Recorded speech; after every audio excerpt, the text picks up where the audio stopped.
সকলকে জানাই রানন্দিত জয়গুরু। আজকে দেওঘরের প্রথম দিন।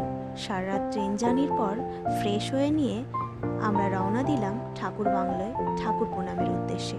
ঠাকুর বাংলোর গেট দিয়ে প্রবেশের পরেই আছে সৎসঙ্গ পাবলিশিং হাউস, তার অপোজিটেই আছে ঠাকুর পাল্লার।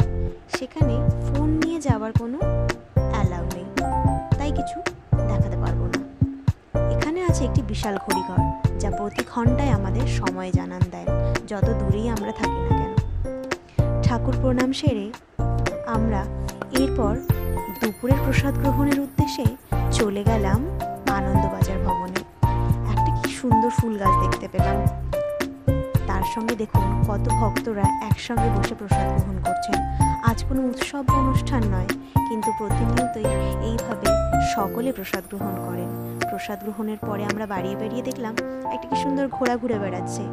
ঠিক সন্ধে হয়ে গেল, আস্তে আস্তে নগর কীর্তন বেরিয়ে গেছে।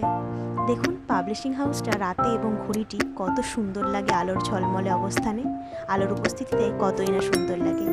এদিকে সন্ধ্যের খাবারটা আমরা সেরে নিলাম চপমুড়ির সাথে।